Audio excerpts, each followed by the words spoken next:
خود اعتمادی کے بغیر زندگی ایسے ہے جیسے دریا میں بہتی ہوئی ایک کشتی جس کا نہ کوئی رخ ہو نہ کوئی منزل۔ انسان چاہے کتنا ہی ذہین کیوں نہ ہو، اگر خوف اور جھجک اس کے فیصلوں پر حاوی ہو جائیں تو وہ کبھی اپنی اصل صلاحیتوں تک نہیں پہنچ سکتا۔ بہت سے لوگ ساری زندگی خاموشی میں گزار دیتے ہیں، بولنے سے ڈرتے ہیں، ناکامی سے ڈرتے ہیں اور لوگوں کے سامنے آنے سے ڈرتے ہیں۔ آج کی یہ کہانی شاید آپ کی زندگی کا وہ موڑ بن جائے جس کا آپ کو انتظار تھا۔ ایک مصروف شہر میں ایک تاجر رہتا تھا جو نمک بیچ کر اپنے خاندان کا گزارا کرتا تھا۔ اس کے گھر میں اس کی بیوی اور 2 بیٹے تھے۔ بڑا بیٹا بہت شرمیلا اور خاموش تھا، لوگوں سے بات کرنے میں گھبراتا تھا۔ چھوٹا بیٹا خوش مزاج اور پر اعتماد تھا۔ لوگ بڑے بیٹے کو اس کی خاموش طبیعت کی وجہ سے بے وقوف سمجھتے تھے اور کئی لوگ اس کی سادگی کا فائدہ بھی اٹھاتے تھے، مگر وہ کبھی شکایت نہیں کرتا تھا۔ تاجر اپنے بڑے بیٹے کی جھجک سے اکثر ناراض رہتا اور سخت ڈانٹ دیتا۔ ان سخت لفظوں نے بیٹے کی بچی کچی خود اعتمادی بھی توڑ دی۔ وقت گزرتا گیا اور خوف نے اس کی پڑھائی کو بھی متاثر کرنا شروع کر دیا۔ امتحان میں وہ جانتے ہوئے بھی جواب ٹھیک طرح لکھ نہیں پاتا تھا۔ آہستہ آہستہ وہ دوسروں سے پیچھے رہنے لگا۔ جوان ہونے پر باپ نے اسے کاروبار میں ہاتھ بٹانے کو کہا۔ باپ کو ناراض کرنے کے ڈر سے اس نے ہاں کر دی، مگر دکان پر اس کی گھبراہٹ صاف نظر آتی تھی۔ وہ گاہکوں سے ٹھیک طرح بات نہ کر پاتا، اکثر غلطیاں ہو جاتیں، جس سے باپ اور زیادہ غصے میں رہنے لگا۔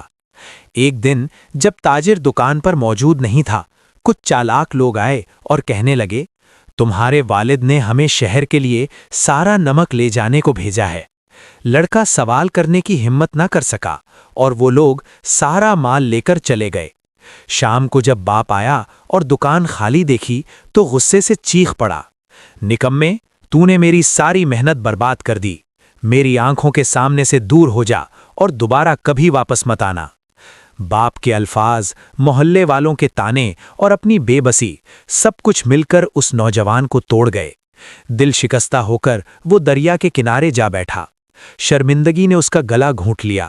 وہ سوچنے لگا، میری زندگی کا کوئی فائدہ نہیں، میں ہمیشہ ناکام ہی رہوں گا۔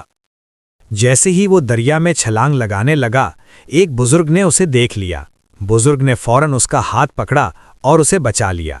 لڑکے نے غصے میں کہا، آپ نے مجھے کیوں بچایا؟ میری زندگی بے معنی ہے۔ بزرگ نے نرمی سے کہا، بیٹا، زندگی بہت قیمتی ہے، اگر زندہ رہو گے تو اپنی ناکامیوں پر قابو پا سکتے ہو۔ لڑکے نے کہا، میں کمزور ہوں، شرمیلا ہوں، میرے اپنے والد بھی مجھ سے نفرت کرتے ہیں، میں جینے کے قابل بھی نہیں۔ بزرگ نے سنجیدگی سے کہا، میرے ساتھ چلو۔ گھر پہنچ کر بزرگ نے کہا، 3 دن میرے ساتھ رہو اور 3 کام کرو، تمہاری زندگی بدل جائے گی۔ امید کی ایک ہلکی سی روشنی لڑکے کے دل میں جاگ اٹھی۔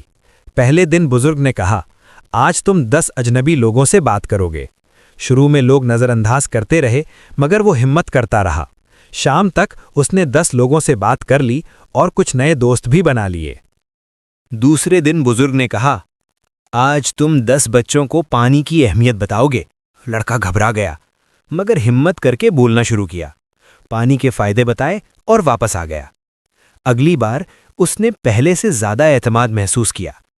تیسرے دن بزرگ نے کہا، اب تم اپنے والد کے پاس جاؤ اور معافی مانگو۔ دل کانپ رہا تھا، مگر وہ گیا۔ اس نے عاجزی سے معافی مانگی اور خود کو بدلنے کا وعدہ کیا۔ باپ نے اس کی آنکھوں میں تبدیلی دیکھی اور ایک اور موقع دے دیا۔ لڑکے نے بزرگ سے پوچھا، کامیابی کا راز کیا ہے؟ بزرگ مسکرائے اور بولے، تمہارا سب سے بڑا دشمن شرم نہیں تھی بلکہ خوف تھا۔ لوگ تمہیں ویسا ہی سمجھتے ہیں جیسا تم خود کو پیش کرتے ہو۔ کچھ سال بعد وہی شرمیلا لڑکا ایک کامیاب اور معزز تاجر بن چکا تھا۔ یاد رکھو، خود اعتمادی پیدا کی جاتی ہے، یہ پیدائشی نہیں ہوتی۔ چھوٹے قدم بڑی تبدیلیاں لاتے ہیں۔ خود پر یقین رکھو، خوف کو خود پر حاوی نہ ہونے دو۔ اگر آپ کو یہ کہانی پسند آئی تو ویڈیو کو لائک کریں اور کامنٹ ضرور کریں۔ میں جلد ایک اور متاثر کن کہانی کے ساتھ واپس آؤں گا۔ تب تک صبر رکھیں، شکر گزار رہیں اور آگے بڑھتے رہیں۔